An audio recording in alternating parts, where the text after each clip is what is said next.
الحمدللہ رب العالمین والعاقبۃ للمتقین الصلاۃ والسلام علی سید الانبیاء والمرسلین اما بعد فاعوذ باللہ السمیع العلیم من الشیطان الرجیم واعوذ باللہ ان یحضرون ان اللہ هو السمیع العلیم بسم اللہ الرحمن الرحیم صراط الذین انعمت علیہم سبحان ربک رب العزۃ عما یصفون وسلام علی المرسلین والحمدللہ رب العالمین۔ محمد کی غلامی دین حق کی شرط اول ہے صلی اللہ علیہ وآلہ وسلم۔ السلام علیکم ایھا النبی ورحمۃ اللہ وبرکاتہ۔ محمد کی غلامی دین حق کی شرط اول ہے، جو ہو اسی میں خامی تو سب کچھ نامکمل ہے۔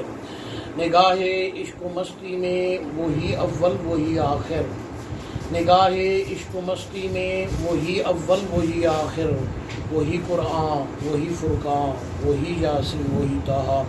خدائے لم یزل کا دست قدرت تو زباں تو ہے، خدائے لم یزل کا دست قدرت تو زباں تو ہے، یقین پیدا کر اے غافل کہ مغلوب گماں تو ہے۔ میرے بزرگوں، دوستوں اور عزیزوں، معزز حاضرین کرام، سامعین کرام، اس سے پہلے کہ ان کلمات مقدسہ کا بیان ہو، محبت اور اخلاص کے ساتھ امام الانبیاء صلی اللہ علیہ وسلم پر درود و سلام پڑھیں۔ اللہم صلی علی سیدنا و مولانا محمد وعلی آل سیدنا و مولانا محمد وبارک وسلم۔ جزا اللہ عنا سیدنا محمد وآلہ۔ اللہم صلی علی سیدنا محمد عبد المقعد المقرب عندک یوم القیامہ۔ السلام علیکم ایھا النبی ورحمۃ اللہ وبرکاتہ۔ السلام علینا وعلی عباد اللہ الصالحین۔ السلام علیک یا رسول اللہ۔ میں نے جو کلمات آپ کے سامنے تلاوت کیے ہیں، پارہ نمبر 1 ہے، سورۃ فاتحہ کی کلمات ہیں۔ صراط الذین انعمت علیہم، اے اللہ ہمیں ان لوگوں کے راستے پر چلا جن پر آپ نے انعام فرمایا ہے۔ آج جو مقدس محفل ہے، یہ بابا جی سید دین محمد گڑھے والی سرکار کے سالانہ عرس کی وجہ سے کی جا رہی ہے۔ ویسے تو ہمارا ہر مہینے درس قرآن پاک ہوتا ہے، لیکن آج عرس کے حوالے سے بیان ہوگا۔ عرس جو کیا جاتا ہے، جب ہم اپنے آپ کو مسلمان کہتے ہیں تو پھر ہمیں اس پروسیجر کو دیکھنا ہوگا کہ کیا شریعت میں اس کی اجازت ہے یا نہیں۔ عرس کس کو کہتے ہیں؟ کیا اس کا ثبوت جو حضور صلی اللہ علیہ وسلم نے فرمایا کہ میں تمہارے لیے 2 چیزیں چھوڑے جا رہا ہوں، ایک قرآن اور دوسری سنت، اس کو مضبوطی کے ساتھ پکڑو گے کبھی گمراہ نہیں ہوگے۔ دوسری حدیث پاک ہے، امام الانبیاء صلی اللہ علیہ وسلم نے فرمایا جب میں حوض کوثر پر ہوں گا تو 2 چیزیں میرے پاس آئیں گی، ایک قرآن اور دوسرا اہل بیت۔ تو 3 چیزیں ہو گئیں، ایک قرآن، سنت اور تیسرا اہل بیت۔ اور آپ صلی اللہ علیہ وسلم نے فرمایا میرے اہل بیت سفینہ نوح کی طرح ہیں، جو اس میں سوار ہو گیا نجات پا گیا، جو رہ گیا وہ ہلاک ہو گیا۔ چوتھی چیز جو ہے اصحابی کا نجوم، میرے صحابی ستاروں کی مانند ہے، جو ان کی پیروی کرے گا ہدایت پائے گا۔ یہ 4 چیزیں اولیاء اللہ کے لیے فرض اور رکن کا درجہ رکھتی ہیں۔ ان میں سے ایک کا تارک تمام ارکان اور تمام فرائض کا تارک ہے، اور وہ کچھ بھی ہو سکتا ہے مگر وہ صحیح مسلمان نہیں ہو سکتا۔ یہ اولیاء اللہ کا طریقہ ہے، اور اولیاء اللہ کا اس پر اجماع ہے، خذ ما صفا ودع ما قدر، لے لو وہ جو قرآن، سنت، اہل بیت اور صحابہ کے مطابق ہے، اور جو اس کے خلاف ہے اسے چھوڑ دو۔ اس پر اجماع ہے اولیاء اللہ کا۔ اب میں اپنے موضوع سے جو عرس ہے، اس کی شرعی حیثیت کیا ہے، کیا یہ حدیث پاک سے یا قرآن پاک سے یا اہل بیت سے، صحابہ سے ثابت ہے، یا یہ جو ہر سال اصال ثواب کا طریقہ رائج کیا جاتا ہے یہ خود پیدا شدہ ہے، اس کی بھی وضاحت کروں گا۔ ساتھ ان لوگوں کے معاملات، ان کا اٹھنا بیٹھنا، چلنا پھرنا، ان پر جو کیفیات وارد ہوتی ہیں کچھ اس پر بھی نظر ڈالوں گا۔ مگر اس سے پہلے میں 2 آثار میں سے روایتیں پیش کرنا چاہتا ہوں، تاکہ اس کو سمجھ کر ہم اس بیان کو سمجھنے کی کوشش کریں۔ پہلا آثار میں سے بیان یہ ہے کہ حضرت عبداللہ ابن عمر رضی اللہ تعالیٰ عنہ صحابی رسول ہے، حضرت عمر فاروق اعظم کے بیٹے ہیں۔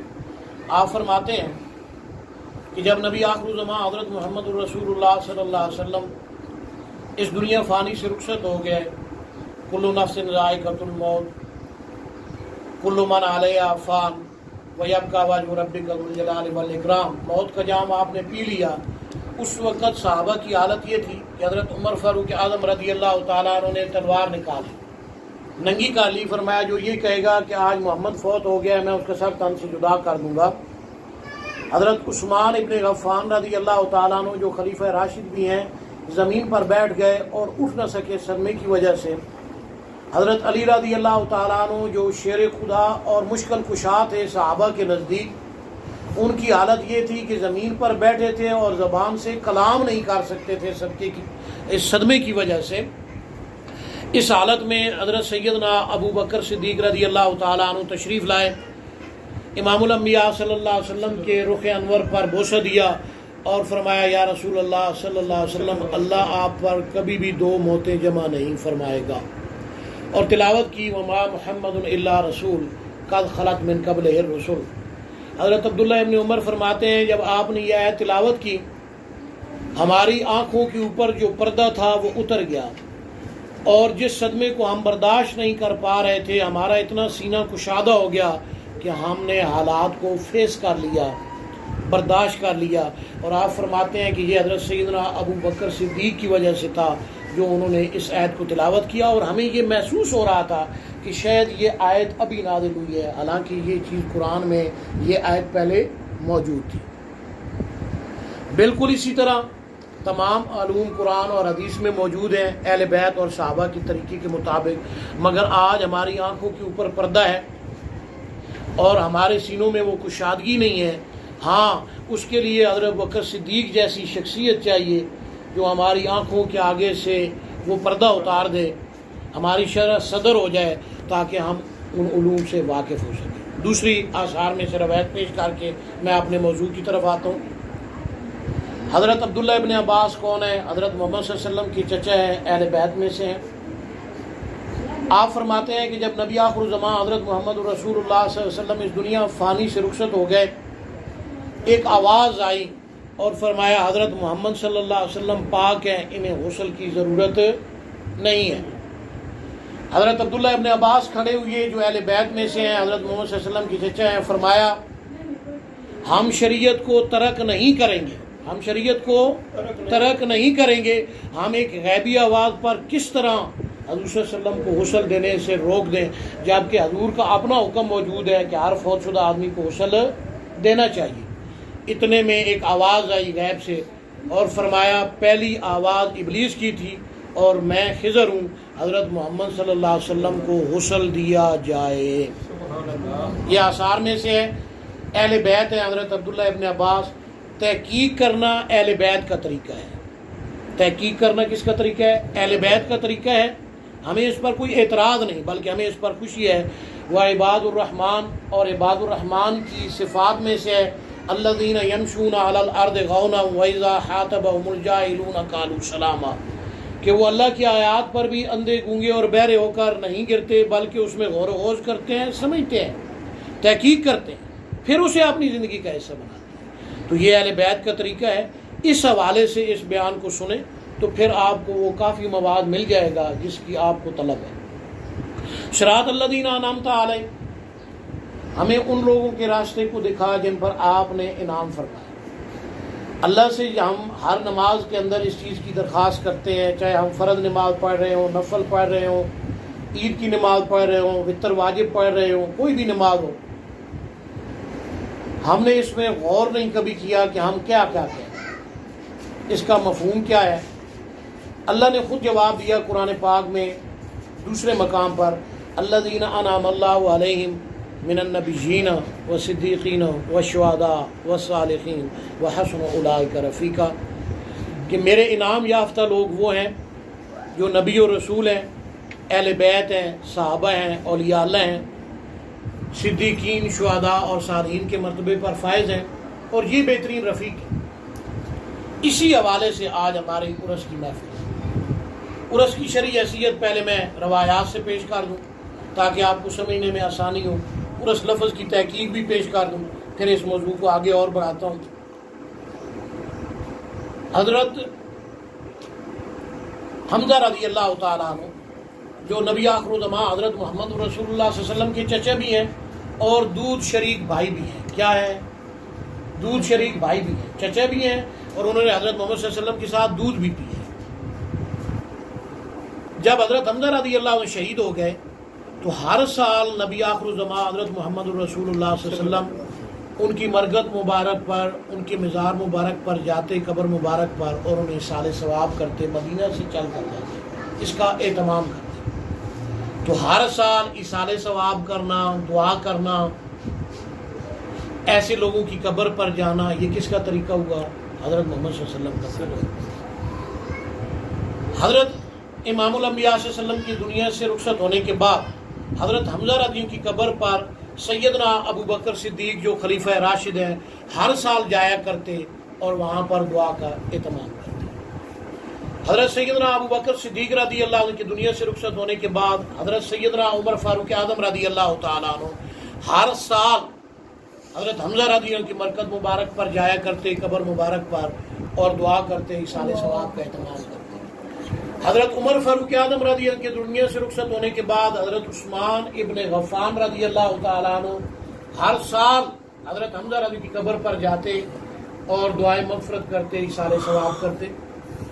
اور ان کی دنیا سے رخصت ہونے کے بعد حضرت عثمان ابن عفان کے حضرت علی شیر خدا رضی اللہ تعالیٰ عنہ جو خلیفہ راشد ہیں ہر سال حضرت سیدنا حمزہ رضی اللہ عنہ کی قبر مبارک پر جاتے، دعا کرتے، اِیصال ثواب کا اہتمام کرتے. حضرت سیدہ فاطمہ الزہرا رضی اللہ تعالیٰ جو اہل بیت میں سے حضرت محمد صلی اللہ علیہ وسلم کی صاحبزادی ہیں، حسنین کریمین کی والدہ محترمہ ہیں، حضرت علی کی زوجہ محترمہ ہیں، ہر سال حضرت حمزہ رضی اللہ کی قبر پر جاتی اور جا کر مرکز مبارک پر، قبر مبارک پر جا کر دعا کرتی، اِیصال ثواب کرتی. تو یہ جو روایات ہیں حدیث میں موجود ہیں، آپ ان کو دیکھیں. تو یہ کس کا طریقہ ہے ہر سال اِیصال ثواب کا طریقہ کرنا؟ حضرت محمد صلی اللہ علیہ وسلم کا علیکم بسنتی و سنتی خلفائے راشدین مہدیین، خلفائے راشدین کا طریقہ ہے، اہل بیت کا طریقہ ہے. حضرت فاطمہ الزہرا کون ہے؟ اہل بیت میں سے ہیں. حضور نے فرمایا میرے اہل بیت سفینہ نوح کی طرح ہیں، جو اس میں سوار ہو گیا نجات پا گیا، جو رہ گیا وہ ہلاک ہو گیا. حضرت علی بھی اسی میں سے شمار ہو گیا. تو بھائی عرس کرنا، سالانہ تقریب کے لیے اکٹھا ہونا، چاہے آپ اسے اجتماع کہیں، چاہے آپ اسے عرس کہیں، سالانہ اِیصال ثواب کہیں، یہ نامی کلیچر کا فرق ہے. چکن، مرغی، ککڑی، یہ کیا ہے؟ یہ صرف نامی کلیچر کا فرق ہے، چیز ایک ہی ہے. میری بات سمجھ رہے ہیں؟ تو آپ اس کو کچھ بھی کہیں، لیکن یہ سالانہ اِیصال ثواب کی محفل کرنا اور قبر پر حاضر ہونا حضور، اہل بیت اور صحابہ سے ثابت ہے. اس لیے ہم ہر سال بابا جی سید دین محمد دڑے والی سرکار کا عرس مبارک کرتے ہیں. اب دوسری چیز، اکثر لوگوں کو اس بات پر چڑ ہوتی ہے کہ یہ عرس کا لفظ کیوں استعمال کرتے ہیں، عرس لفظ کی تحقیق بیان کرتے ہیں. نام کا نومت العروس او کما قال رسول اللہ صلی اللہ علیہ وسلم، جیسا کہ نبی آخر الزمان حضرت محمد رسول اللہ صلی اللہ علیہ وسلم نے فرمایا، حدیث پاک ہے کہ جب صاحب تقوی آدمی، متقی پرہیزگار آدمی، نیک آدمی اس دنیا فانی سے رخصت ہو جاتا ہے، مر جاتا ہے، قبر میں داخل ہوتا ہے، امام الانبیاء صلی اللہ علیہ وسلم نے فرمایا نام کا نومت العروس، اسے کہا جاتا ہے اس طرح سو جا جیسے نئی نویلی دلہن سوتی ہے. یہاں پر عرس کا لفظ استعمال ہوا ہے. میں جس عرس لفظ کی بات کر رہا ہوں، جو سالانہ ہم عرس مناتے ہیں، میں اس لفظ کی تحقیق کی بات کر رہا ہوں اور حدیث سے بیان کر رہا ہوں. کسی عالم دین کا فتویٰ نہیں بیان کر رہا، کسی اولیاء اللہ کا فرمان نہیں بیان کر رہا، حدیث پاک ہے. نام کا نومت العروس، اس طرح سو جا جیسے نئی نویلی دلہن سو جاتی ہے.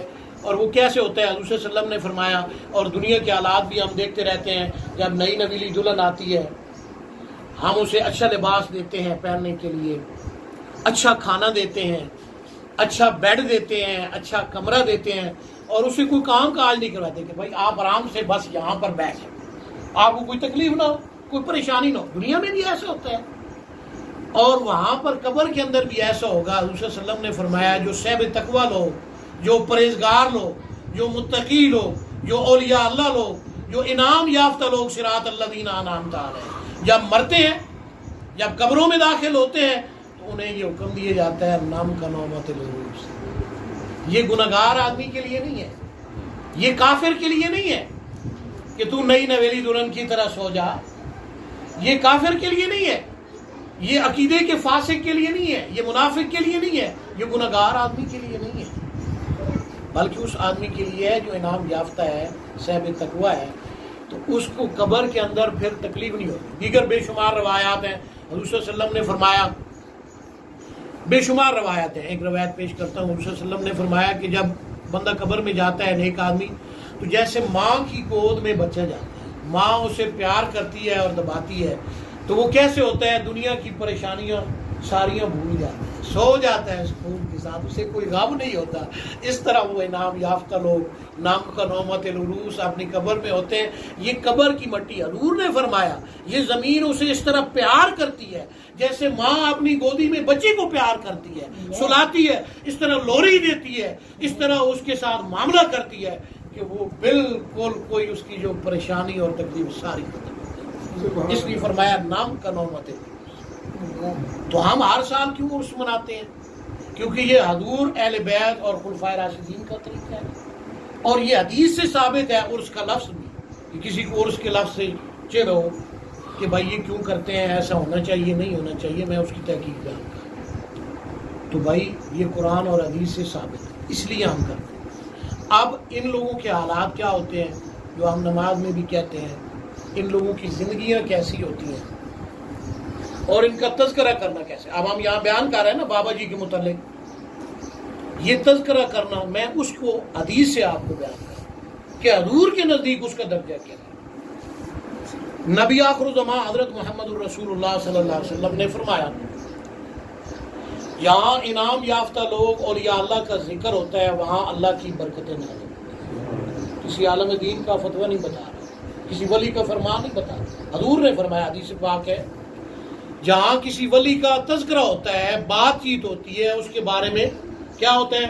اللہ کی طرف سے برکت نازل ہوتی ہے۔ دوسری حدیث پاک ہے، نبی آخر الزمان حضرت محمد الرسول اللہ صلی اللہ علیہ وسلم نے فرمایا جہاں اولیاء اللہ کا تذکرہ ہوتا ہے، بیان ہوتا ہے، وہاں اللہ کی طرف سے رحمت نازل ہوتی ہے۔ کیا ہوتی ہے؟ اللہ کی طرف سے رحمت نازل ہوتی ہے۔ تو آپ اندازہ کریں ان لوگوں کا بیان کرنا کیسا ہوتا ہے کہ اگر ہم ان کے بارے میں حالات بیان کرتے ہیں تو وہاں اللہ کی رحمت حاصل ہوگی، برکت اترے گی، اور یہ حضور نے فرمایا، تو ہمیں وہ برکت نہیں لینی چاہیے یا ہمیں وہ رحمت نہیں لینی چاہیے؟ کس کو اعتراض ہے سالانہ عرس پر؟ آئیں میں ان کے احوال کے بارے میں آپ کو بتاتا ہوں۔ اکثر لوگ اپنے جو پیران عظام ہوتے ہیں، جو اہل بیت، صحابہ، حضور صلی اللہ علیہ وسلم، پیغمبر، یہ اپنے جسم کو کپڑا جو ان کے جسم کے ساتھ مس کرتا ہے اپنے کسی مرید کو، کسی خلیفہ کو دے دیتے ہیں، دستار بندی کروا دیتے ہیں، جبہ مبارک دے دیتے ہیں، کوئی ٹوپی مبارک دے دیتے ہیں، کوئی واسکٹ دے دیتے ہیں۔ کیوں مشتاق صاحب ہے؟ اب اس کی شرعی حیثیت میں آپ کو قرآن اور حدیث سے بیان کروں تاکہ آپ کے شکوک و شبہات رفع ہو جائیں۔ صراط الذین انعمت علیہم، سورۃ یوسف ہے، حضرت یوسف علیہ الصلوۃ والسلام کنعان کے اندر موجود ہے، حضرت یوسف علیہ السلام مصر کے اندر موجود ہے، کنعان کے اندر آپ کے والد محترم حضرت یعقوب علیہ السلام اپنے پوتے پوتیوں کے ساتھ موجود ہیں۔ حضرت یوسف علیہ السلام جو مصر کے اندر موجود تھے، اپنے بھائی لاوی کو، جو ان کا بڑا بھائی تھا، اس کا نام کیا تھا؟ لاوی، اس کو اپنا جبہ دیتے ہیں، اپنا جبہ دیتے ہیں، اور وہ بتاتے ہیں کہ ہمارے والد کی آنکھیں چلی گئی ہیں، حضرت یعقوب علیہ السلام کی بینائی ختم ہو گئی ہے، آپ کی یاد میں۔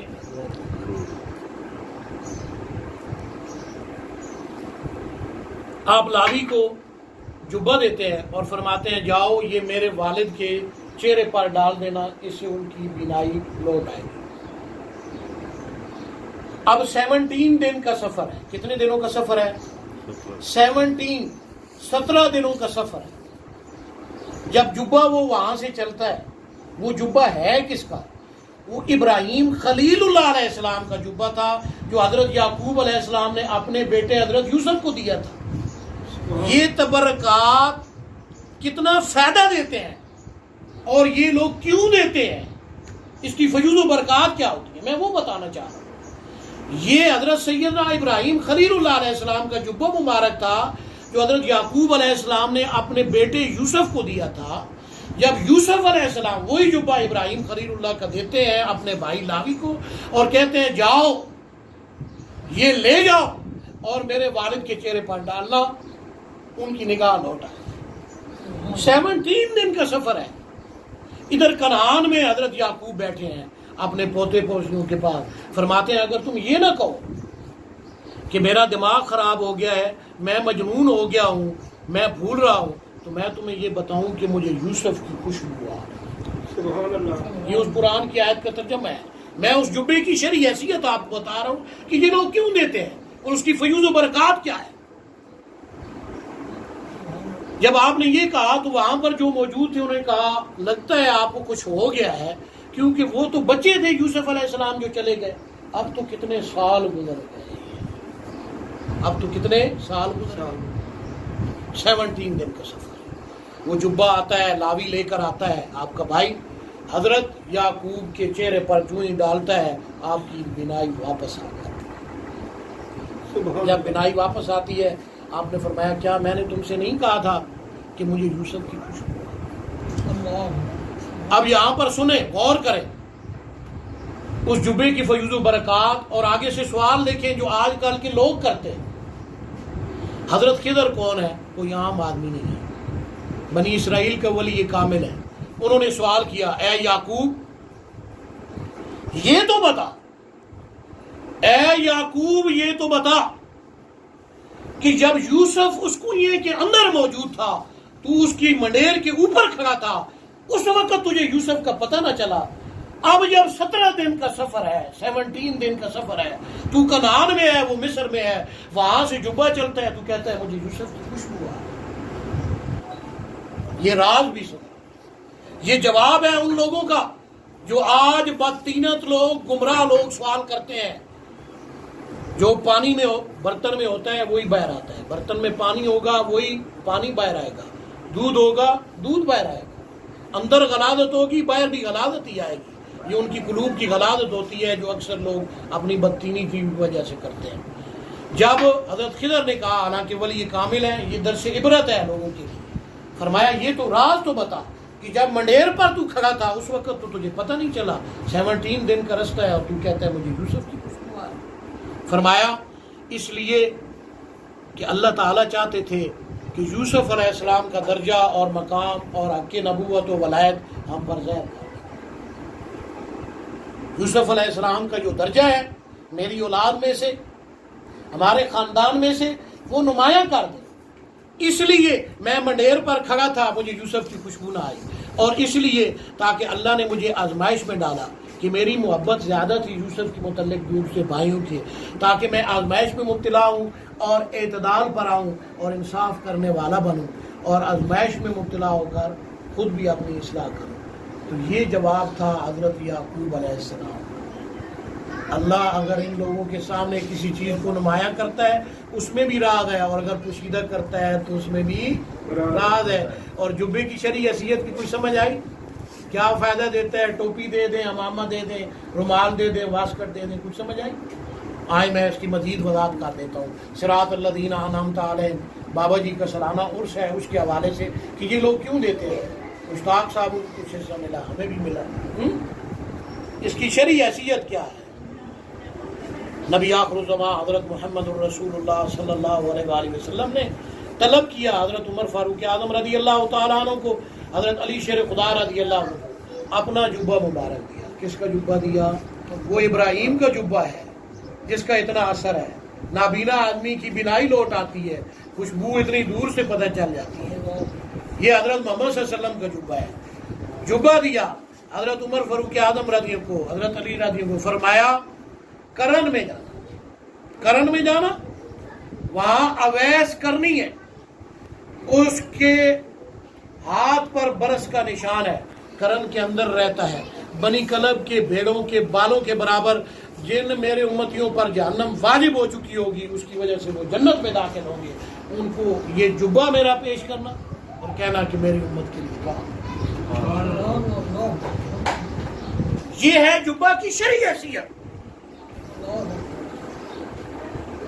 قرآن، سنت، اہل بیت اور صحابہ جو اولیاء اللہ کے نزدیک فرض اور رکن کا درجہ رکھتا ہے، میں اس حوالے سے بیان کروں۔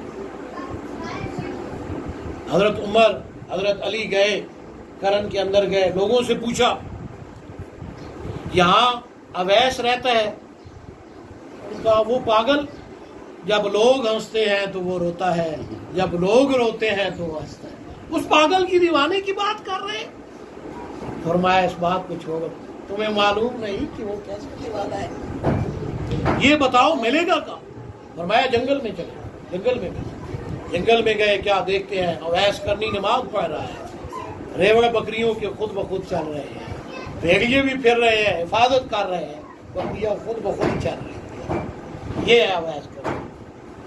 جب سلام پھیرا، حضرت عمر نے سوال کیا آپ ہیں اویس کرنی؟ فرمایا میں تو اللہ کا بندہ ہوں۔ ہاں، اللہ والے لوگ بھی اپنا راہ آسانی سے نہیں کھولتے۔ حضرت عمر بھی اللہ والے تھے، خلیفہ راشد ہیں۔ حضرت علی نے فرمایا میں سوال کروں۔ فرمایا یہ بتاؤ تمہاری ماں نے تمہارا نام اویس رکھا؟ اب پھنس گئے، وہ بھی خلیفہ راشد ہے، یہ بھی خلیفہ راشد ہے۔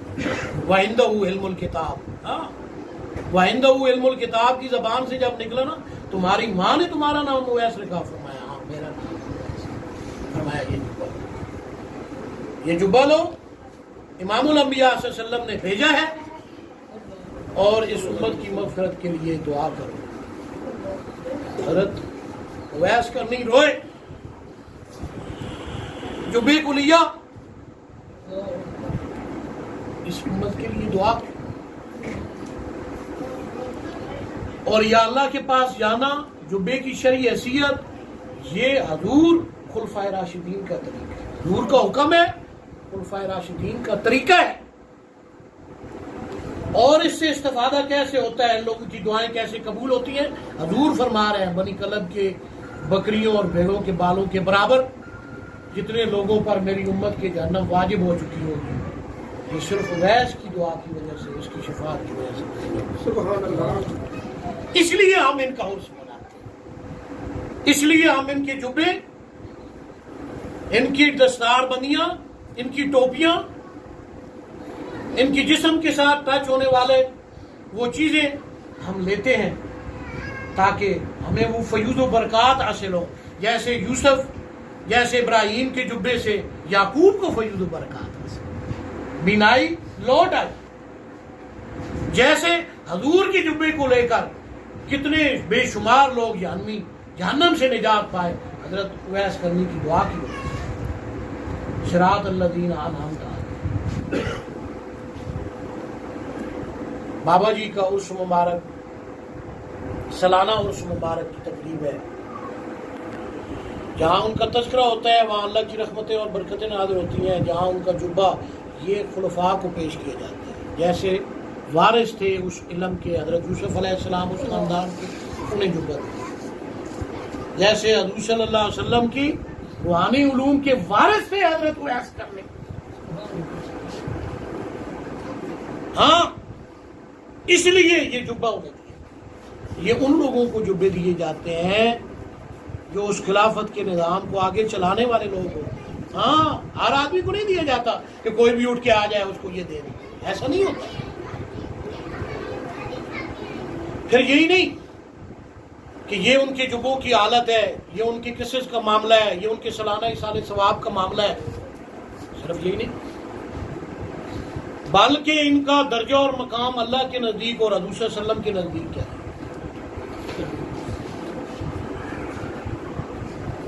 ان کی جو مقامات، جہاں یہ بیٹھتے ہیں، جہاں یہ آرام کرتے ہیں، جہاں یہ مراقبہ کرتے ہیں، اللہ اللہ کرتے ہیں، جہاں ان کی قبور ہوتی ہے، ان کا درجہ کیا ہے اللہ کے نزدیک، حضور صلی اللہ علیہ وسلم کے نزدیک، اس کو ہم دیکھتے ہیں۔ اللہ نے قرآن پاک میں فرمایا سبحان الذی اسریٰ بعبدہ لیلا من المسجد الحرام الی المسجد الاقصی الذی بارکنا حولہ لنریہ من آیاتنا انہ هو السمیع البصیر۔ بارکنا حولہ، لفظ آیا حافظ صاحب؟ پہلی آیت ہے 15ویں سپارے کی بنی اسرائیل۔ یہ بارکنا کیا ہے؟ برکت کے 4 حرف ہیں، بے رے کاف تے، با را اور تا، کاف اسی طرح رہے گا، 4 حرف ہے، اور برکت 4 طرح کی۔ وہ برکت 4 طرح کی کون سی تھی؟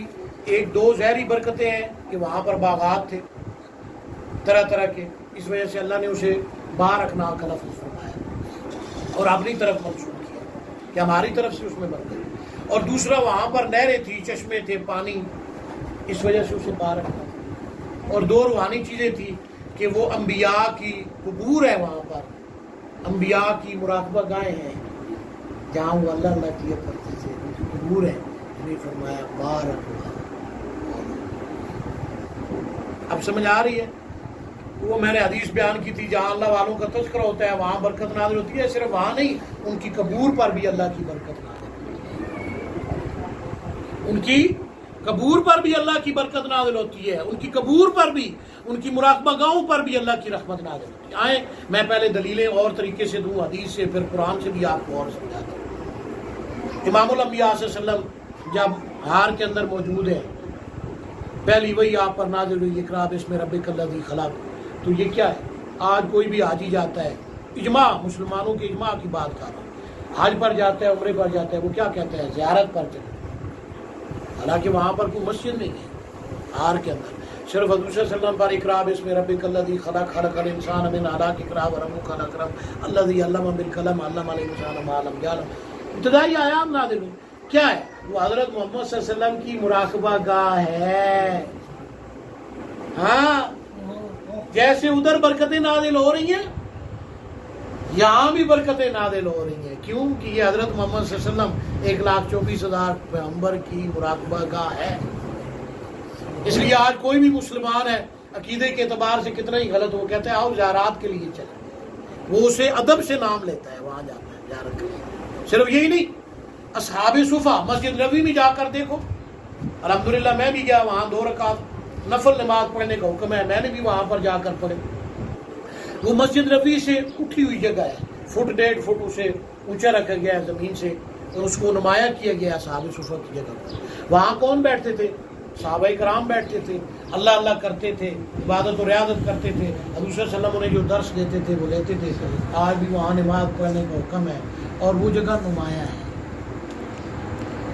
یہ فائدہ ہوتا ہے انعام یافتہ لوگوں کی، کیا وہ جگہ معتبر نہیں ہے کہ وہاں 2 رکعت نفل پڑھے جاتے ہیں؟ اسے آج بھی نمایاں کیا گیا ہے، ہر کلمہ گو وہاں جاتا ہے 2 رکعت نفل پڑھے۔ تو جو ان ہستیوں کی قبریں ہوتی ہیں، مراقبہ گاہیں ہوتی ہیں جہاں یہ آرام کرتے ہیں، وہ بڑی فیوض و برکات نازل ہوتی ہیں، اللہ کے نزدیک ان کا بڑا درجہ ہے۔ اب قرآن سے اس کی اور تھوڑے وضاحت کر دوں۔ فوجد عبدا من عبادنا، فوجد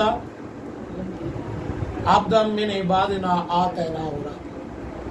جب موسیٰ اور حضرت خضر کا واقعہ بیان ہے 15ویں سپارے کے آخر میں، 16ویں سپارے کے شروع میں، اولیاء مستور حضرت خضر کے بارے میں بیان کیا، کیا اللہ تعالیٰ نے فرمایا کہ آپ وہاں پر فوجدہ پائیں گے، پایا، عبدا من عبادنا ہمارے بندوں میں سے ایک بندہ، اللہ نے اپنی طرف نسبت آتیناہ رحمۃ، جسے آپ نے رحمت عطا کی۔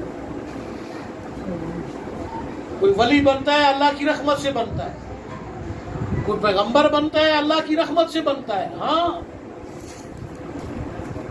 کوئی پیغمبر بنتا ہے اللہ کی رحمت سے بنتا ہے، کوئی ولی بنتا ہے وہ اللہ کی رحمت سے بنتا ہے۔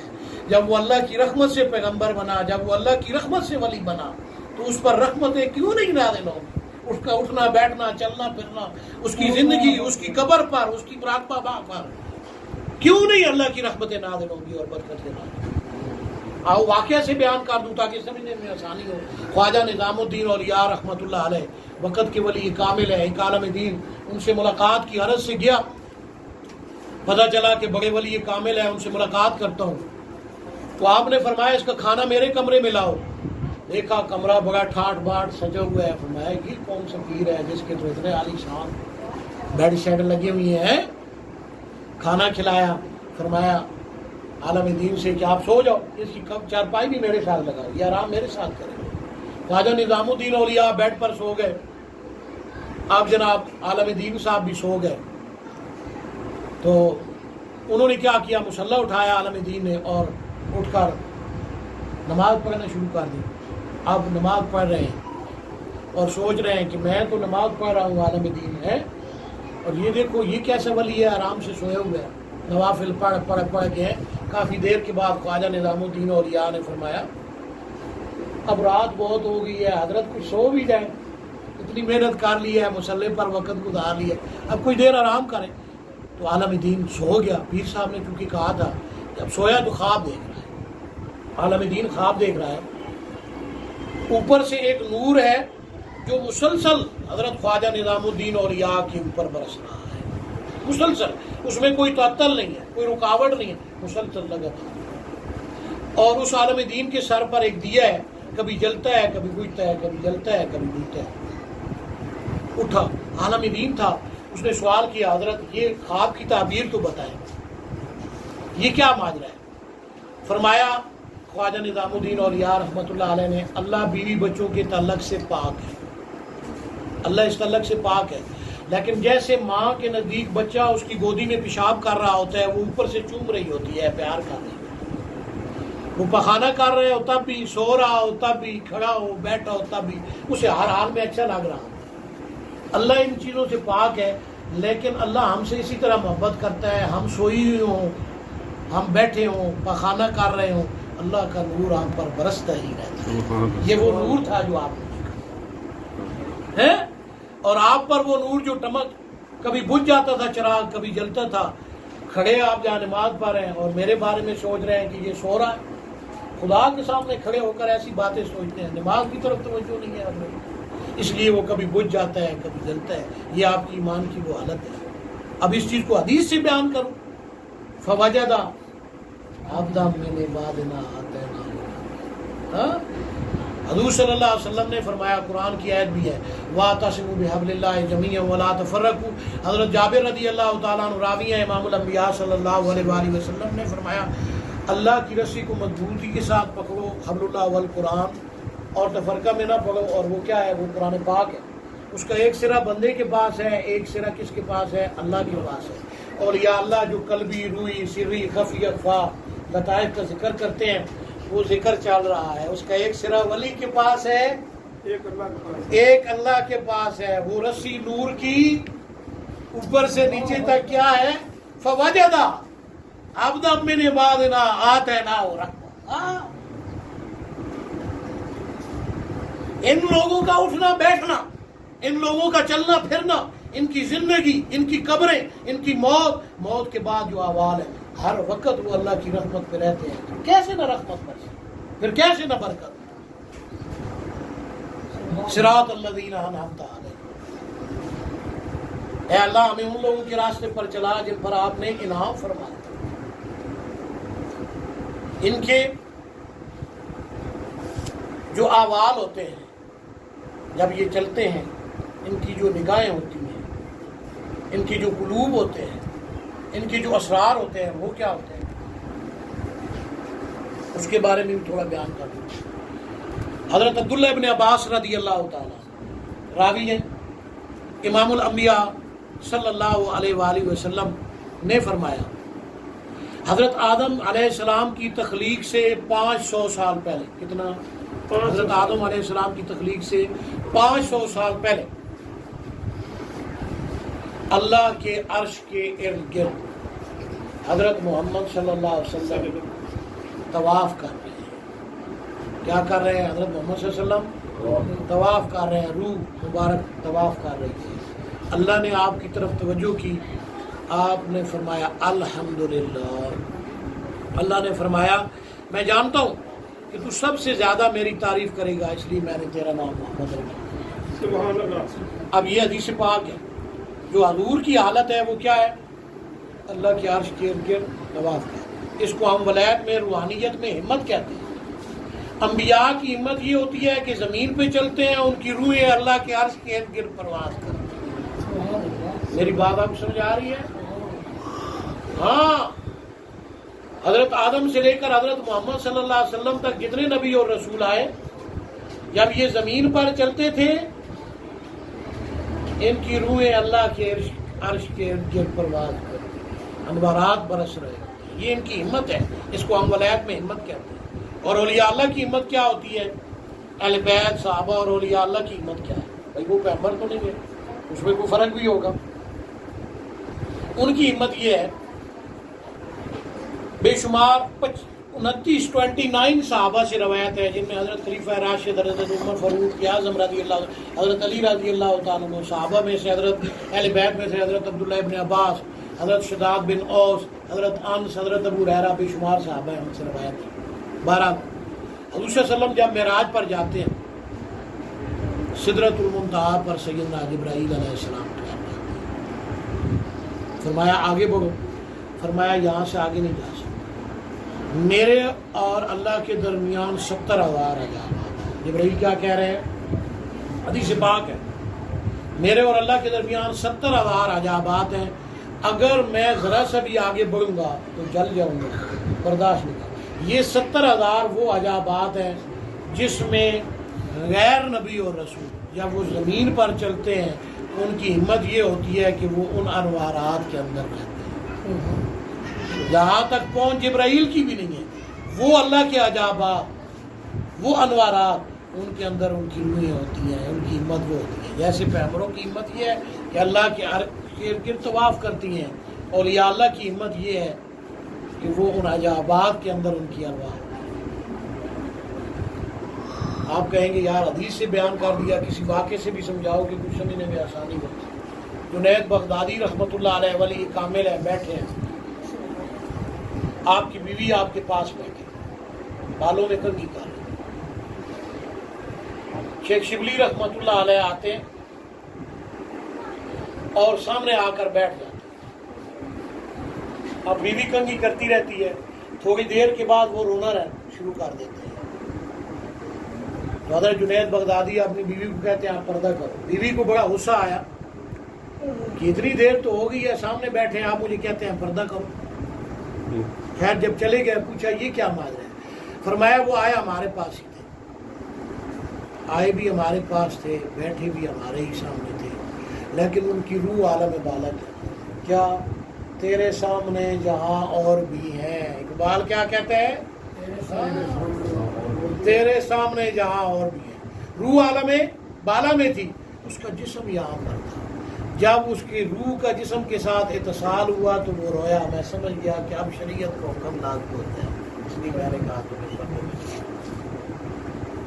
کچھ سمجھ آئی کہ نہیں آئی؟ نبی اور رسول زمین پر ہوتا ہے، روح کہاں ہوتی ہے؟ عرش کے ارد گرد. جیسے شیخ شبلی جنید بغدادی کے سامنے بیٹھا ہے، روح عالم بالغ میں ہے. زمین پر ولی چلتے ہیں، روح 70,000 عجائبات کے اندر، جتنا اس کا درجہ ہوگا. یہ ان کے اعمال ہوتے ہیں. صراط الذین انعمت علیہم، اے اللہ ہمیں ان لوگوں کے راستے پر چلا جن پر آپ نے انعام کیا. یہ ان کے اعمال کی حالت ہوتی ہے. ان کو اللہ تعالیٰ طاقت دیتا ہے ان کے درجات کے اعتبار سے کہ وہ زندگی میں بھی اور مرنے کے بعد، وفات کے بعد بھی مدد کر سکتے.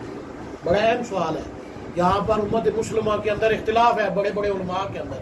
حدیث سے بیان کروں جس طرح دوسری چیزیں بیان کرتا ہوں، انشاءاللہ یہ بھی کھول کے بیان کروں. فل مدبرات امرا، بس اللہ کے حکم کے ساتھ تدبیر کرتے ہیں. جو الذین انعم اللہ علیہم من النبیین والصدیقین والشہداء والصالحین وحسن اولئک رفیقا ہے. یہ قبروں سے نکل کر باہر آ کر مرنے کے بعد بھی مدد کر سکتے ہیں. کیسے کرتے ہیں آئے میں آپ کو بتا دوں. نبی آخر الزمان حضرت محمد رسول اللہ صلی اللہ علیہ وآلہ وسلم معراج پر تشریف لے گئے. 1,24,000 پیغمبر قبروں سے باہر نکل آپ کے پیچھے نماز پڑھتے ہیں، سوائے عیسیٰ ابن مریم کے اور حضور صلی اللہ علیہ وسلم کے. باقی تو سارے فوت شدہ تھے.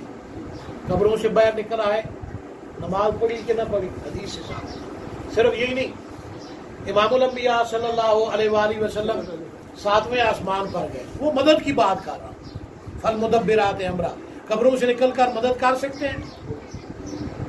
حضور صلی اللہ علیہ وسلم 7ویں آسمان پر جاتے ہیں، حضرت ابراہیم خلیل اللہ کی ملاقات، فرمایا اے محمد صلی اللہ علیہ وسلم اپنی امت کو سلام کہنا، جنت چٹیل میدان ہے، اس کے درخت ہیں، سبحان اللہ الحمدللہ اللہ اکبر لا الہ الا اللہ، یہ پڑھے، جنت میں ان کے لیے درخت لگی ہوئے۔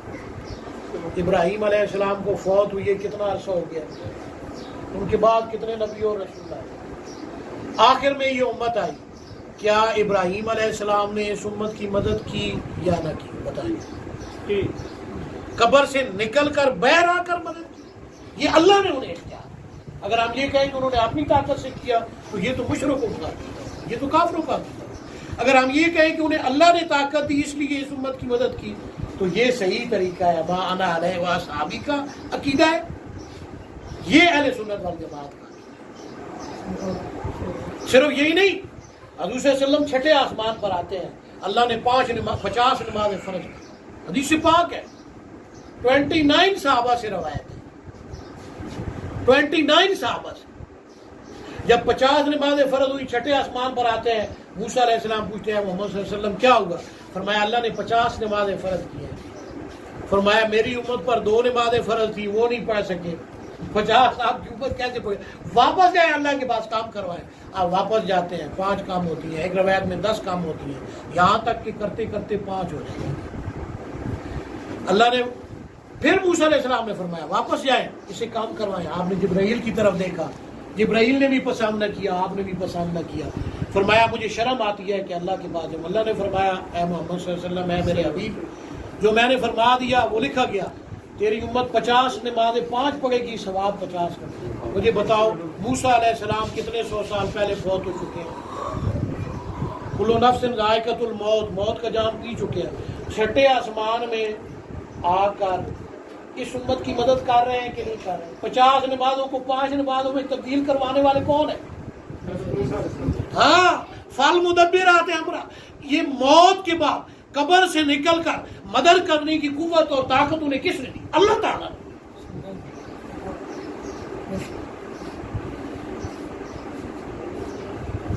یہ جو انعام یافتہ لوگ ہیں، نعرہ رسالت، نعرہ حیدری، علماء اہل سنت، پیر حافظ محمد زبیر صاحب، یہ طاقت انہیں اللہ نے دی۔ ایسی بے شمار روایات ہیں، ایسی بے شمار روایات ہیں، میں پہلے بھی بیان کر چکا ہوں، صحابہ کے متعلق بھی ہیں اور یہ اللہ کے متعلق بھی واقعات ہیں۔ حضرت جابر رضی اللہ تعالیٰ عنہ، حضرت جابر رضی اللہ تعالیٰ عنہ صحابی رسول ہے، ان کا واقعہ بھی ہے شاہ فیصل اول کے دور کا، میں پہلے بھی بیان کر چکا ہوں۔ اپنی قبر کے اندر ہوتے ہیں، پانی آ جاتا ہے، بادشاہ فیصل کے پاس جاتے ہیں، فرماتے ہیں کہ ہم 2 صحابی ہیں، حضور صلی اللہ علیہ وسلم کی ہماری قبروں کے اندر پانی داخل ہو گیا، ہمیں اس جگہ سے دوسری جگہ منتقل کرو۔ فیصل اول جو بادشاہ تھا سعودیہ کا، اسے یہ سن 1933 کا واقعہ ہے، اسے یاد نہ رہا، امور سلطنت میں مصروف رہا۔ دوسرے دن پھر آئے رات کو اور بتایا کہ بھائی ہماری قبروں میں پانی داخل ہو گیا، میں بھی حضرت محمد صلی اللہ علیہ وسلم کا صحابی ہوں اور یہ بھی صحابی ہیں، اور ہماری قبروں کو پانی خراب کر رہا ہے، آپ ہمیں دوسری جگہ منتقل کریں۔ پھر بھول گئے فیصل، پھر امام کے پاس گئے، مفتی اعظم جو تھا اس کے پاس، حضرت جابر نے فرمایا میں فیصل کے پاس گیا ہوں، مجھے پتہ ہے کہ اس کی نیت میں کوئی فطور نہیں ہے، بادشاہ کے کام ایسے ہیں، مصروف ہے، اسے یاد نہیں رہتا، اسے یاد کروائے، میں حضور کا صحابی ہوں، میرا نام حضرت جابر ہے اور یہ بھی صحابی رسول ہے، ہماری دونوں کی قبروں میں پانی داخل ہو چکا ہے، تو ہماری قبروں کو دوسری جگہ کھود کے ہماری میتوں کو نکال کر منتقل کیے جائے۔ مفتی اعظم جاتا ہے فیصل کو، وہ کہتے ہیں واقعی ایسا۔ 2 راتیں حضرت جابر آئے ہیں قبر سے نکل کر، کس سے نکل کر؟ قبر سے باہر نکل کر، فالمدبرات امرا، اور مجھے بتایا ہے کہ میں حضرت جابر ہوں، صحابی رسول ہوں اور دوسرے صحابی کا بھی ہوں، لیکن میں واقعی طے پایا کہ حج کے موقع پر جب سارے مسلمان اکٹھے ہوں گے، ان کی قبروں کو کھودا جائے، دوسری قبروں میں ان کو منتقل کیا جائے۔ تاریخ مقرر ہو گئی. حج کے موقع پر انہوں نے سن 1933 کے اندر یہ اخبارات پر بھی آیا. قبریں الگ دونوں صحابہ کی کھودی گئی. جب ان کی قبروں کو نکالا گیا، کھودا گیا، تو 1400 سال کا زمانہ گزر چکا ہے. کفن اسی طرح سلامت، نہ اس پر مٹی ہے، نہ کفن خراب ہوا ہے، نہ صحابہ کے جسم میں کوئی تغیر ہے. 1400 سال گزرنے کے بعد دونوں صحابی کو جسم کو جب نکالنے کے لیے آگے بڑھے تو جسم خود بخود آگے آ گیا. جو سٹریچر جو جدید آج کل ہے ان کے اوپر ہے نہیں، سب نے زیارت کی. کہ عجیب بات ہے، 1400 سال گزرنے کے بعد بھی کفن میلا نہیں ہوا، کفن خراب نہیں ہوا. یہ کون ہے؟ یہ صحابہ ہے جنہوں نے حضور کی پیروی کی. ایسے لگتا ہے ابھی اسل دیا گیا. جب انہیں نئی مرکز میں قبر میں اتارنے لگے، خود بخود ان کی جسم مبارک قبر میں. سبحان اللہ ہے. یہ ہے صحابہ کا درجہ، یہ ہے انعام یافتہ لوگوں کا. ہاں 1400 سال گزرنے کے بعد بھی قبروں میں کوئی تھا، اور قبر سے نکل کر کہتے ہیں فیصل بادشاہ کو، میں جابر ہوں، حضرت حضور صلی اللہ علیہ وسلم کا صحابی ہوں، حضرت جابر، مجھے دوسری جگہ منتقل کرو. اس صحابی کو بھی منتقل کرو. یہ طاقت انہیں کس نے؟ یہ اللہ تعالیٰ نے حضرت محمد صلی اللہ علیہ وسلم کی اطاعت کی وجہ سے. ان کے پاس اپنی ذاتی طاقت نہیں تھی. اسی طریقے سے حضرت ابو دردہ رضی اللہ عنہ کون ہے؟ صحابی رسول ہے. فرماتے ہیں ہمارے دور میں ایک عورت فوت ہوئی جو 12,000 مرتبہ روزانہ پڑھتی تھی سبحان اللہ. سبحان اللہ تسبیحات فاطمی پڑھتے ہو کبھی نماز کے بعد؟ سبحان اللہ الحمدللہ اللہ اکبر جانتے ہو؟ سبحان اللہ اللہ کا نام ہے. کتنے مرتبہ پڑھتی تھی؟ حضرت ابو دردہ رضی فرماتے ہیں صحابی رسول ہیں 12,000 مرتبہ روزانہ پڑھتی تھی. جب وہ مری ہم نے اسے قبر میں اتارنے لگے، وہ خود بخود قبر میں. سبحان اللہ ہے. یہ نام یافتہ لوگ ایسے ہوتے ہیں، ان کے احوال ایسے ہوتے ہیں. یہ کوئی مذاق نہیں ہے، میں روایات سے پیش کر رہا ہوں تاکہ کوئی بندہ یہ نہ کہے کہ یہ کس. اولیاء اللہ کی بھی اسی طرح قبر سے نکل کر باہر آتے ہیں، مدد کرتے ہیں. اب میں پیران پیر اور بابا جی کے حوالے سے کچھ بات کروں گا کیونکہ خاص ان کا عرس کا موقع ہے، تو تاکہ بابا جی کے یاد میں، ان کی محبت میں ہماری کوئی یادیں تازہ ہو جائیں، کوئی مزید فیض حاصل ہو سکے. پیران پیر بابا جی کا جو سلسلہ تھا قادریہ سے، غوثیہ قادریہ سلسلہ، ہمارا جو سلسلہ ہے غوثیہ قادریہ سلسلہ بابا جی کا پتہ ہونا چاہیے میرے ساتھ نسبت رکھنے والے لوگوں کو. اور میرا جو خاندان ہے، میں حضرت علی رضی اللہ عنہ کی اولاد سے ہوں، حضور صلی اللہ علیہ وسلم کے خاندان کا حصہ ہوں. ہمارے آباء و اجداد ویسے حضور کے خاندان سے ہیں، لیکن جو ہمارے شروع سے آباء و اجداد بیعت رہے ہیں، چلتے رہے ہیں، وہ اسی قادریہ سلسلے میں چلتے رہے.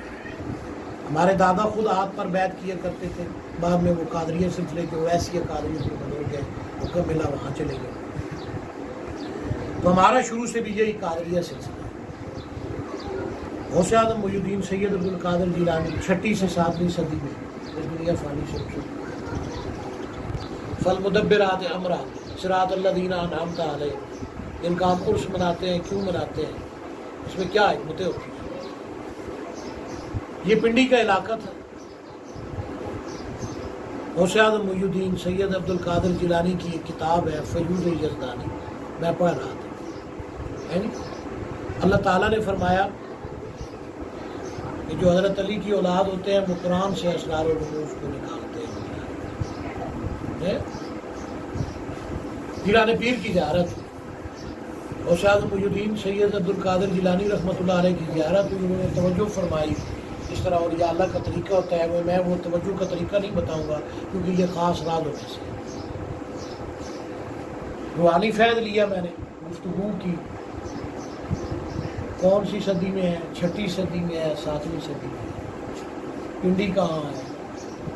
بغداد میں ہے. وہاں سے نکل کر آئے کہ نہ آئے ہے؟ فالمدبرات امرا صراط الذین انعمت علیہم. زیارت ہوئی، بات چیت کی، باقاعدہ اذن دیا، اجازت دی، فیض جاری. میں اپنی بات کر رہا ہوں، کسی کی بات نہیں. یہ اللہ اختیار دیتا ہے. خدمت کی، جو انہوں نے بتایا طریقہ کار کے مطابق چلتے رہے. بابا جی سید صاحب، دین محمد صاحب اہل سعادات میں سے، میں میرے پاس کچھ قادیانی آئے، نام لینا چاہوں تو نام بھی دے دیں، لیکن میں لوں گا نہیں حکمت کے تحت۔ مجھے ان کا آنا اچھا نہ لگا، میرے دل میں تنگی محسوس ہوئی۔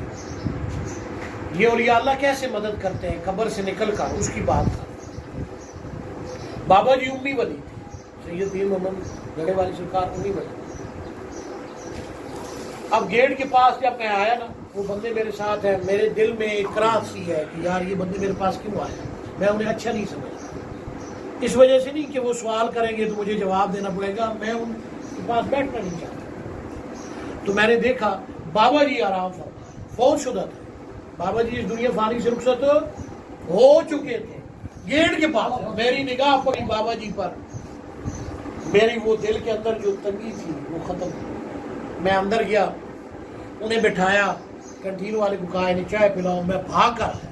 آپ کو پتہ ہے ہم کتنی رننگ کرتے ہیں، میں نے شوٹ لگائی اور بھاگ کر آیا۔ جب گیٹ پر آیا بابا جی غائب ہیں، نشان موجود ہے جہاں وہ لیٹے ہوئے ہیں۔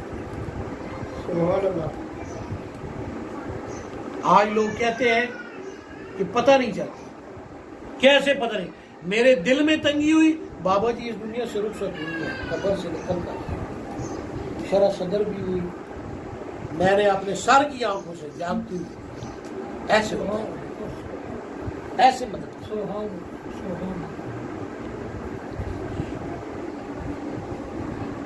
بابا جی دنیا میں بھی میں ان کی کافی ان کی خدمت کی جو ہو سکا، مشتاق صاحب بھی ساتھ رہے، ان کے پاس بھی کافی راز ہے۔ خیر بڑے خوش تھے، میرے سے بڑے مطمئن تھے، مجھے اپنا بیٹا کہتے ہیں۔ وفات کے بعد میں ان سے ملا، جب میں ان سے ملا میں نے پوچھا بابا جی اللہ نے آپ کے ساتھ کیا معاملہ کیا؟ فرمایا اللہ نے مجھے بخش دیا، اللہ نے مجھے بخش دیا۔ پھر ایک اسم بتایا کہ اس اسم کی وجہ سے اللہ نے مجھے اس درجے اور مقام سے نوازا ہے، آپ بھی اسے پڑھو، اللہ آپ کو بھی نوازا۔ یہ لوگ کیسے مدد کرتے ہیں؟ حضور صلی اللہ علیہ وسلم نے فرمایا، بخاری شریف کی حدیث پاک ہے، بیت اللہ کی، قرآن کی اور حضور کی شیطان شکل اختیار نہیں کر سکتا۔ قرآن میں سے وہ ہے بس مائے فائدہ بتایا، فرمایا یہ پڑھو اللہ آپ کو بھی نوازا۔ مجھے پکڑا، حضور صلی اللہ علیہ وسلم کی محفل میں لے گئے۔ ہم کیوں عرس مناتے ہیں؟ سالانہ عرس کی محافل کیوں کرتے ہیں؟ مجھے پکڑا، حضور صلی اللہ علیہ وسلم کی محفل میں لے گئے۔ میں نے دیکھا بابا جی کے اور حضور صلی اللہ علیہ وسلم کے درمیان اور کوئی چیز نہیں ہے سوائے سٹیپ کے درجہ کے فرق۔ یہ فرق کیا ہوتا ہے؟ یہ اصل میں 3 درجے ہیں، قرآن اور حدیث سے بیان کروں گا تو بہت لمبا ہو جائے گا۔ یہ 3 پہلو ہوتے ہیں، ایک کو مقام محبوبیت کہتے ہیں، قل ان کنتم تحبون اللہ فاتبعونی یحببکم، اس کو مقام محبوبیت کہتے ہیں، اس کا بھی درجہ ہے اور اس کی احوال ہے الگ الگ۔ اگر میں بیان کروں تو قرآن اور حدیث سے اچھا بیان، واقعات سے بیان، لیکن ابھی نہیں، وقت لمبا ہو جائے، بیان لمبا ہو جائے۔ دوسرا درجہ ہوتا ہے سبحان الذی اسریٰ بعبدہ لیلا من المسجد الحرام الی المسجد الاقصی، مقام عبدیت۔ اس پر جہاں پیغمبر فائد ہوتے ہیں وہاں اولیاء اللہ بھی فائد ہوتے ہیں، اہل بیت اور صحابہ بھی فائد۔ یہ شریعت کے مطابق اللہ اور اس کے رسول کے بتاتے رہتے ہیں، لوگوں کو اللہ کی طرف بلاتے رہتے ہیں۔ تیسرا درجہ ہوتا ہے فوجد عبدا من عبادنا آتیناہ الرحمہ الانسان سری وانا سرہ، انسان میرا راز ہے اور میں اس کا راز ہوں۔ یہ جو لوگ ہوتے ہیں صاحب راز لوگ، یہ اس درجے پر فائد ہوتے ہیں، اس کے درمیان اور پیغمبر کے درمیان اور کوئی چیز حائل نہیں ہوتی، جیسے لال شہباز قلندر، جیسے ابو علی قلندر، بابا جی ہے، ایسے اولیاء، یہ ان کا درجہ اور مقام ہوتا ہے، قرآن اور حدیث قدسی سے بیان۔ تو میں ان چیزوں کو اچھی طرح جانتا تھا، مجھے پکڑا اور حضور صلی اللہ علیہ وسلم، اس لیے ہم ان لوگوں کا عرس کرتے ہیں سلام، تاکہ ہمیں مزید فیض و برکات حاصل ہو۔ پہلا عرس ہم نے بشیر صاحب کے گھر کیا، پھپھو کے پاس، ہے نہیں، مشتاق صاحب اور میں جانے لگے تو دروازے پر 10 رضی اللہ پھپھو کے درجات بلند کرے۔ ہم پھپھو اس لیے کہتے تھے کہ وہ انہیں اپنی بیٹی کہتے تھے، وہاں بھی انہیں پیار سے پھپھو کہتے تھے۔ تو دروازہ کھٹکھٹایا تو پھپھو ایک بے ہوش نہیں ہوئی، پسینہ آیا ہوا ہے نہیں، تو میرے اوپر بڑی مشکل سے میں نے انہیں سنبھالا، بس گرنے ہی والی تھی۔ تو میں نے انہیں بٹھایا، میں نے کہا جی، کہتے ہیں عجب معاملہ ہوا ہے۔ بابا جی آتے تھے پہلے بھی زندگی میں، مجھے پتہ ہے فوت ہوئی ہیں، یہاں دیوار سے نکلے ہیں، اور مجھے کہتے ہیں جو میرے عرس کے لیے پکایا ہے یہ سامنے رکھو، میں خدا اپنی دعا کر دیتا ہوں۔ ہاں فوت ہوئی ہیں بابا جی، فوت ہوئی ہیں، ان کا پہلا عرس، کہتے ہیں میرے عرس کے لیے جو پکایا نا ادھر سامنے رکھو، میں دعا کر دیتا ہوں۔ تو میں ہر چیز لے کر، میں تو ڈر رہی ہوں کہ یار یہ فوت ہوئی ہیں، دیوار سے کیسے نکلے۔ انہوں نے دعا کی اور مجھے کہتے ہیں آپ دونوں نے لیک آ رہے ہیں، دونوں نے لیک آ رہے ہیں، ایک مشتاق صاحب اور ایک زبیر صاحب ہے، وہ آنے والے ہیں، ابھی وہ بھی دعا کریں گے، تو اتنے میں دستک ہو گئی آپ آ۔ چلو شکر ہے ابھی بھی ڈلیکوں میں نام تو لیا۔ تو کیسے ہوتا ہے فل مدبرات امرا، کیسے اللہ انہیں طاقت دیتا ہے۔ نثار بھائی بیٹھے ہیں، پہلا عرس تھا، ابھی عرس کی محفل نہیں ہوئی، فرمایا کون سی نعت پڑھنی ہے ذرا سناؤ، انہوں نے نعت سنائی، یہ نثار بھائی بیٹھے ہیں، صاحبراز لوگ، ابھی عرس نہیں ہوا، فرمایا میرے عرس پر کون سی نعت پڑھنی ہے، پوری نعت، فرمایا ٹھیک ہے، دوسری بھی پڑھو، فرمایا نہیں بیٹھو بس ٹھیک ہے۔ ہر اس دفعہ بھی ہوا، آج اس دفعہ بھی، ابھی عرس نہیں ہوا، پہلے انہیں عرس کی ساری محفل دکھائی، کیفیات دکھائی، میری بات سمجھ رہے ہیں؟ تو یہ چیزیں وہ حقیقت ہے جو میں قرآن، حدیث، اہل بیت اور صحابہ اور اولیاء اللہ کے طریقے سے آپ کو سمجھانا چاہ رہا تھا۔ ہم عرس ایسے اس لیے کرتے ہیں کہ یہ انعام یافتہ لوگ ہیں، یہ اللہ کے پیارے ہیں۔ نام کا نومت العروس، عرس کرنا حدیث سے ثابت اس وجہ سے ہے کہ یہ لفظ بھی ثابت ہے، اور یہ حضور اور خلفائے راشدین اور اہل بیت کا طریقہ ہے کہ وہ ہر سال ایسا اہتمام کرتے تھے، اس لیے ہم اس کا اہتمام کرتے ہیں۔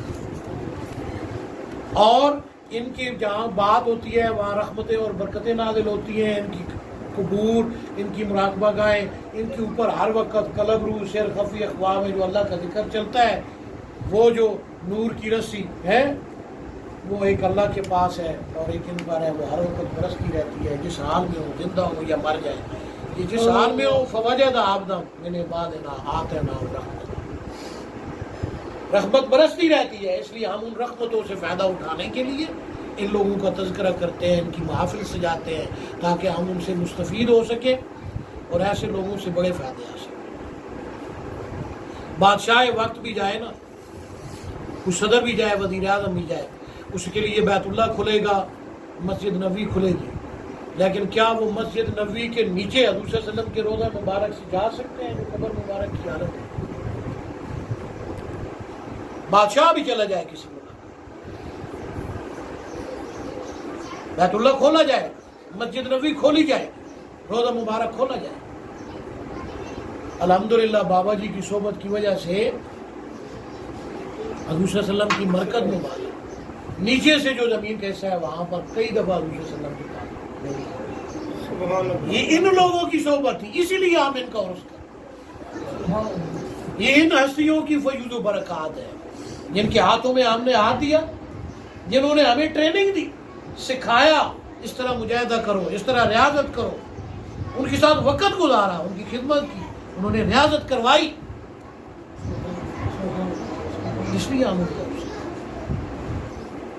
صراط الذین انعمت علیہم، یہ ایسے نہیں ہے، بے شمار چیزیں میں بتاؤں تو آپ حیران ہو جائیں۔ یہ ایسی ہستیاں ہیں، یہ ایسی ہستیاں ہیں کہ اللہ نے انہیں بڑے بڑے اختیارات دے رکھے ہیں، مگر جتنا بڑا ان کا درجہ اور مقام ہوگا اس اعتبار سے یہ دنیا میں بھی اور مرنے کے بعد بھی ان کی مدد کرتے ہیں۔ میں نے پیران پیر کے ذریعے بھی حضور صلی اللہ علیہ وسلم کی کچہری میں ارشاد محی الدین سید عبد القادر جیلانی 6 سے 7ویں صدی میں مجھے حضور صلی اللہ علیہ وسلم کی کچہری میں تھی، سمجھ آ رہی ہے؟ پیران پیر لے گئے، انہیں یہ اختیار کس نے دیا؟ اللہ تعالیٰ نے۔ اللہ، اس لیے ہم صراط الذین انعمت علیہم ان لوگوں کے ساتھ بیٹھتے ہیں، اٹھتے ہیں، چلتے ہیں، ان کو رفیق بناتے ہیں، ان کو اپنا گائیڈر، رہبر، رہنما، اپنا مرشد بناتے ہیں، کیونکہ اللہ نے ہمیں اس کا حکم دیا ہے، رسول نے حکم دیا ہے، اور ان سے ہم فائدہ اٹھا سکیں۔ یا ایھا الذین آمنوا اتقوا اللہ وابتغوا الیہ الوسیلۃ وجاہدوا فی سبیلہ لعلکم تفلحون، ہے نا ہے؟ اے ایمان والو اللہ سے ڈرو اور وسیلہ پکڑو. شاہ عبدالعزیز محدث دہلوی رحمۃ اللہ علیہ فرماتے ہیں وسیلہ سے مراد ولی کامل ہے. بیان لمبا ہو رہا ہے لیکن میں سمجھتا ہوں کہ بیان کرنا چاہیے تاکہ لوگ سمجھیں. وہ لوگ جو مرتاد لوگ ہیں جو نہ ماننے والے ہیں انہیں پتہ چلے کہ قرآن اور حدیث میں کہاں کہاں دلیل ہے بیعت ہو. اور جو ماننے والے ہیں اس سے استفادہ کریں, ان کا یقین اور ایمان بڑھے. شاہ عبدالعزیز محدث دہلوی جو شاہ ولی اللہ محدث دہلوی کے بیٹے ہیں فرماتے ہیں تفسیر عزیزی میں اس سے مراد وسیلہ سے مراد مرشد کامل ہے. کامل مرشد اس کو پکڑو بطور وسیلہ کے تاکہ اللہ کی طرف تمہیں لے جا سکے, اللہ سے ملا سکے. حدیث سے بتا دیتا ہوں الرفیق ثم الطریق کما قال رسول اللہ صلی اللہ علیہ وسلم. الرفیق ساتھی پکڑو, رفیق پکڑو, ثم الطریق پھر راستے پر چلو. الذین انعم اللہ علیہم من النبیین والصدیقین والشہداء وحسن اولئک رفیق. بہترین رفیق کون ہے؟ اللہ فرما رہا ہے نبی و رسول ہے, اہل بیت ہے, صحابی ہے, ولی ہے. ایسے لوگوں کو رفیق بنا. یہ حدیث ہے الرفیق. ایسے لوگوں کو ہم رفیق بناتے ہیں, ایسے لوگوں کو ہم اپنا مرشد کامل بناتے ہیں, ایسے لوگوں کے ہاتھوں میں ہم ہاتھ دیتے ہیں تاکہ دنیا میں بھی اور مرنے کے بعد بھی ان سے مستفید ہو سکے اور یہ ہمیں اللہ کے راستے پر لے جا سکے, فائدہ دے سکے زندگی میں بھی اور مرنے کے بعد. بے شمار دلیلیں ہیں جو بابا جی کے حوالے سے اور روایات کے حوالے سے میں بیان کر سکتا ہوں. ان چیزوں کو سمجھنے کی کوشش کریں. یاد رکھیں قرآن پاک کی آیت ہے والذی بعث فی الأمیین رسولا منہم یتلو علیہم آیاتہ ویزکیہم ویعلمہم الکتاب والحکمہ. اور بھی بہت ساری آیات. ویزکیہم سے مراد کیا ہے یہ نقطہ بیان کرنا چاہتا ہوں جس کو نہ سمجھنے کی وجہ سے آج یہ امت گمراہ ہے. ویزکیہم سے مراد یہاں حضور صلی اللہ علیہ وسلم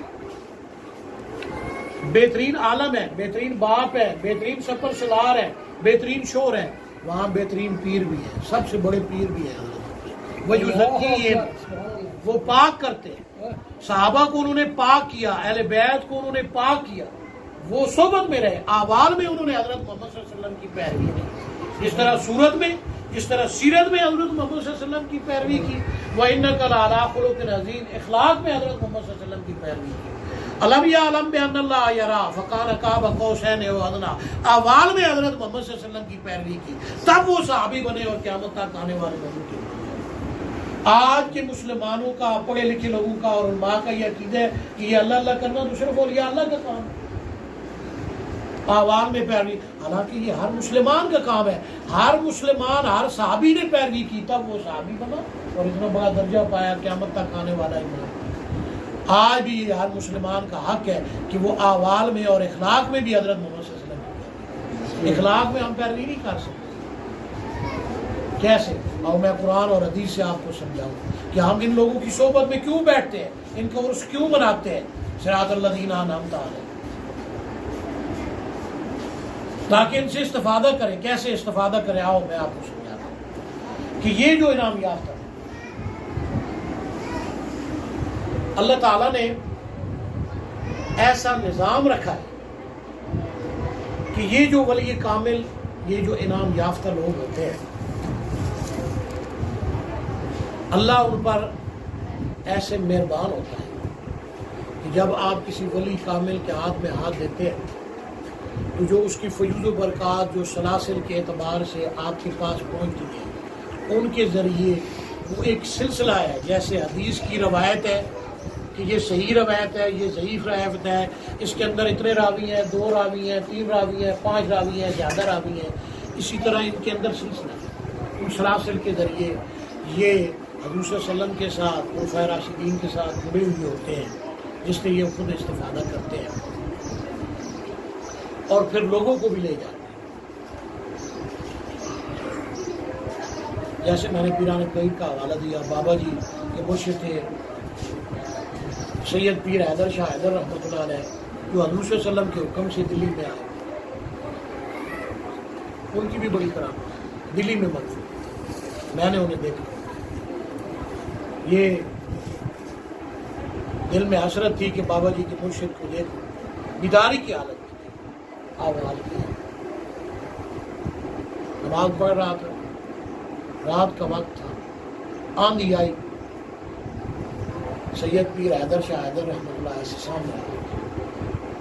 ہاں شہزاد صاحب کو دیکھا ہے نا ہمارے ساتھیوں نے، یہی چہرہ تھا مگر تھوڑا بڑا تھا، قد بڑا تھا، موٹے داڑھی تھے، اسی طرح ان کی داڑھی تو بڑا جلال تھا۔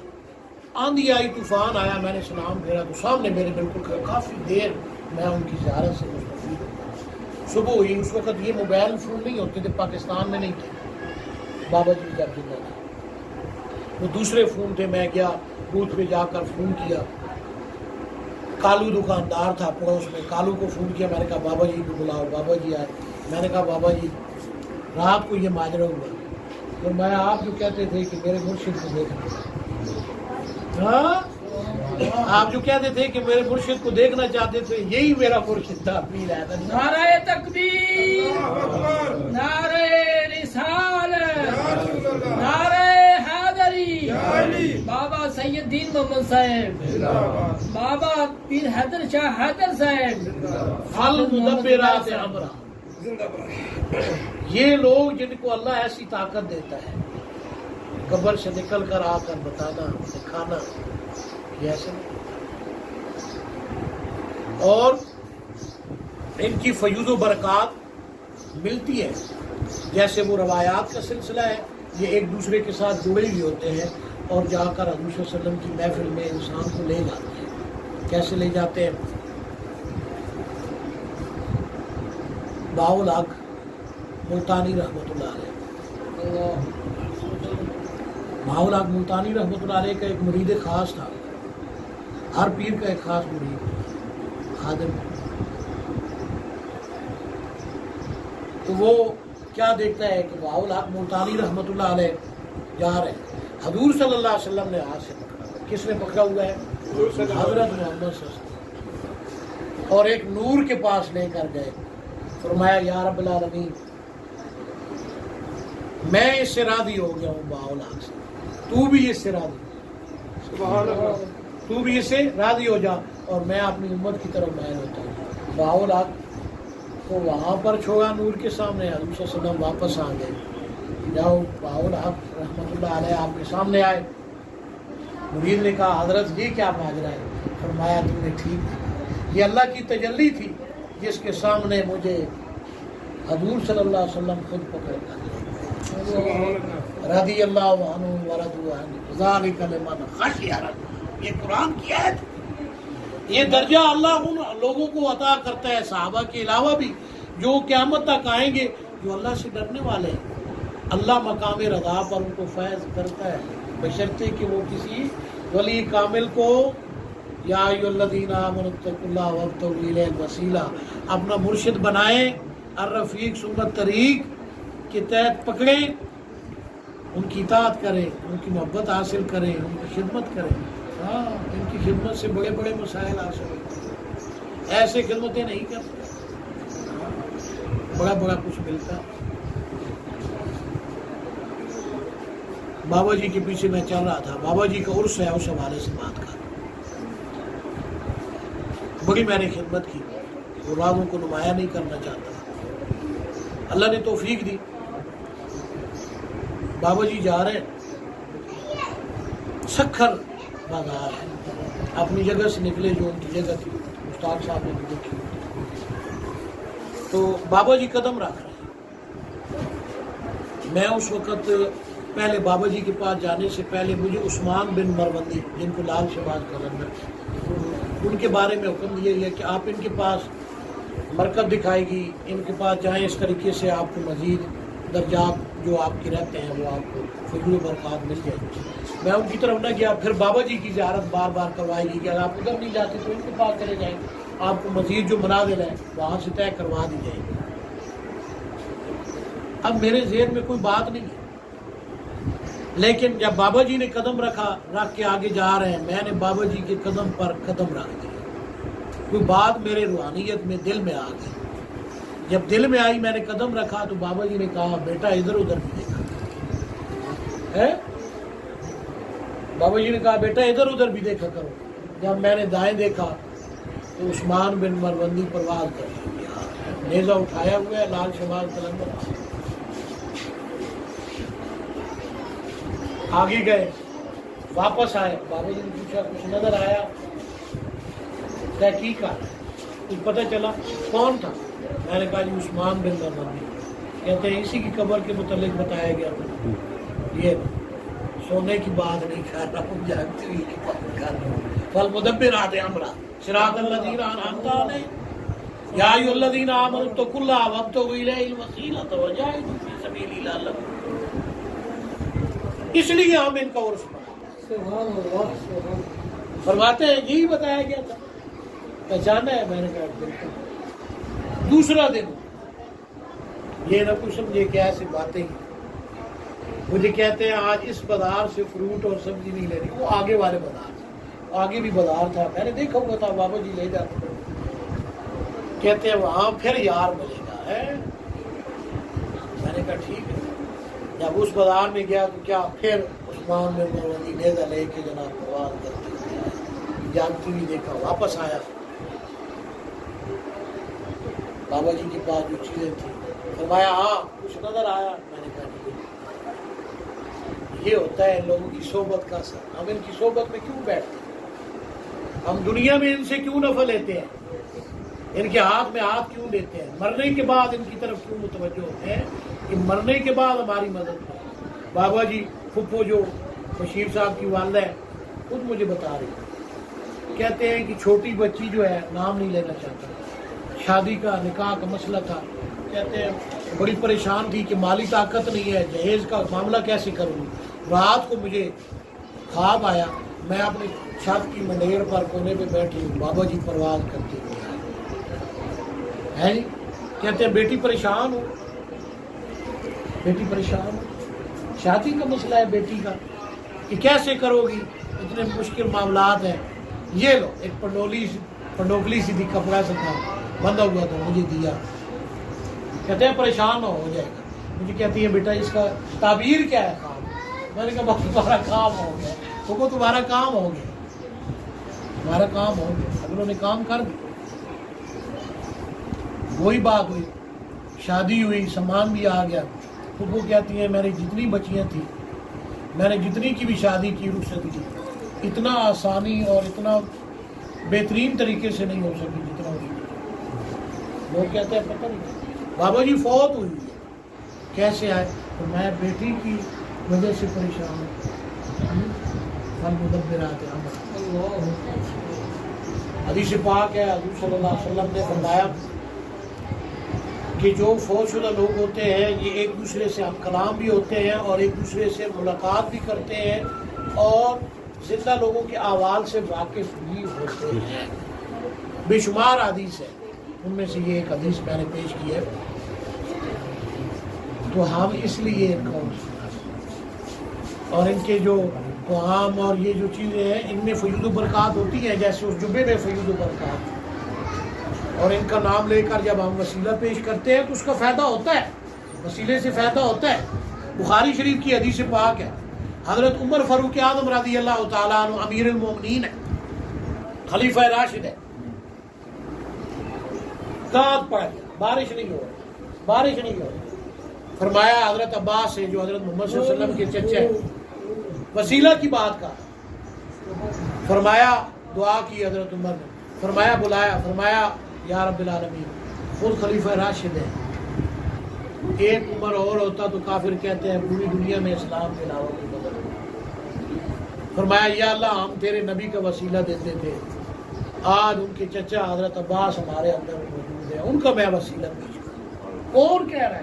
خلیفہ راشد حضرت عمر، رحمت والی بارش عطا فرما، فوراً رحمت کی بارش۔ وسیلہ کون پیش کر رہا ہے؟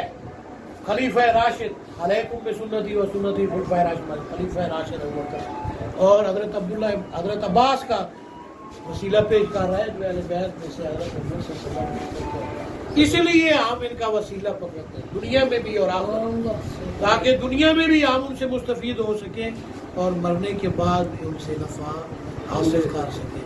اور بھی دلیلیں ہیں لیکن میں اپنا بیان بہت لمبا ہو چکا ہے، اس کو ختم کرتا ہوں۔ اللہ سے دعا ہے کہ ہمیں قرآن پاک اور حدیث پاک کا فہم نصیب فرمائے، اہل بیت اور صحابہ کی محبت نصیب فرمائے، اور ہمیں ایسے لوگوں کی دنیا میں رہتے ہوئے اور عالم برزخ کے اندر رہتے ہوئے ایسے لوگوں کی صحبت نصیب فرمائے، ایسے لوگوں کا اٹھنا بیٹھنا چلنا پھرنا نصیب فرمائے، تاکہ ہم ایسی ہستیوں سے مستفید ہو سکیں، خود بھی، ہماری اولادیں بھی، اور دیگر مسلمان بھی، اور ہمارے مریدین اہل نسبت لوگ بھی، تاکہ وہ اس سے استفادہ کر سکیں۔ اللہ سے دعا ہے کہ ہمیں قرآن پاک اور حدیث پاک کا فہم نصیب فرمائے۔ وآخر دعوانا ان الحمد للہ رب العالمین۔